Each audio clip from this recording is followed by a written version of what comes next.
The only thing I can say is thank God for rice. Uh, I did something foolish.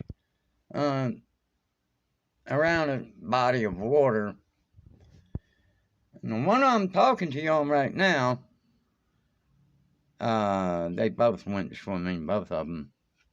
The one that's my regular communication phone, too, I don't think it's gonna survive. Uh,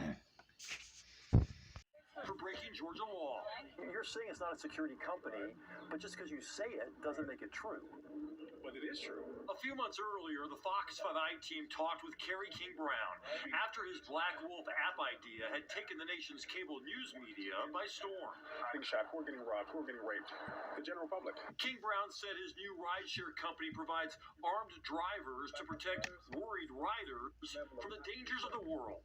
Just $65 plus mileage, plus how long it takes for the trip.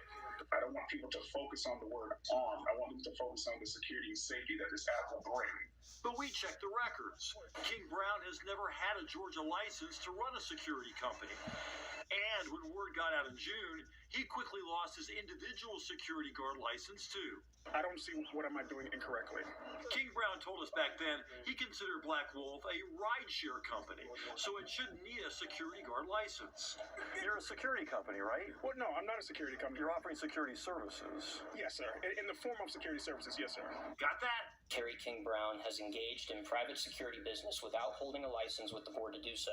It's clear the Georgia Attorney General's office, they asked an administrative judge to order King Brown to stop, especially since the state can't make sure his armed employees really know what they're doing. A private security company operating without a license poses an extreme risk to the public. King Brown did not the law, but here you are. So what kind of training have you received to do this? I have no comment. He said he was a retired officer and licensed to carry a weapon. But the state says that's not enough to provide armed security. Black Wolf has been told by a judge, you can't do that. When was this? 2 weeks ago. Okay. I have no knowledge of any litigation or court orders. Armed protection, even the unlicensed kind, ain't cheap. From Briarcliff Road to Mercedes-Benz Stadium, $126. The company gave us a discount since we didn't actually take the ride. From stab wounds inside the Lenox Place apartment complex.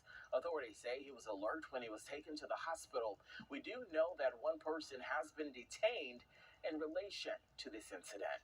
That stabbing happening just 50 minutes later in the 400 block of Whitehall Street. That's in southwest Atlanta.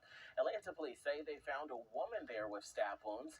At this time, investigators are working to identify a suspect and just what led up to that incident. If you know anything in either case, contact APD. Sad news tonight, a 10-year-old critically injured in a deadly crash on 285 just before midnight on Halloween has died. This comes from a GoFundMe fundraiser created by the family, confirming that 10-year-old Kasai Messis succumbed to his injuries Saturday. Investigators say Tarajas Ramses, a well-known stuntman who worked on several Marvel movies, was driving a Ford F-150 when he collided with a tractor trailer that had broken down in the left lane. The death toll now stands at 4. All family members of the same family ranging in age from 41 all the way to 1 month. A former detention officer with the Banks County Sheriff's Office is behind bars himself tonight after authorities say he was caught smuggling contrabands to inmates. The GBI says 67-year-old Sammy Reese faces 3 felony charges. As a result, he was accused of giving the work release inmates he oversaw prescription medication, alcohol, and even using a cell phone. There's no word yet on just how much prison time he could receive if convicted. Used to pull over for a tail light violation Saturday. She decided to drive her car into the woods instead and tried to run, but she was caught and detained. I'm going to take you outside for Hollywood Land as a promotion for a new housing development. It was never intended to be permanent, but by 1944, lack of money for maintenance left the sign in disrepair. It took another 5 years before the city stepped in to repair it, removing the land part of the sign.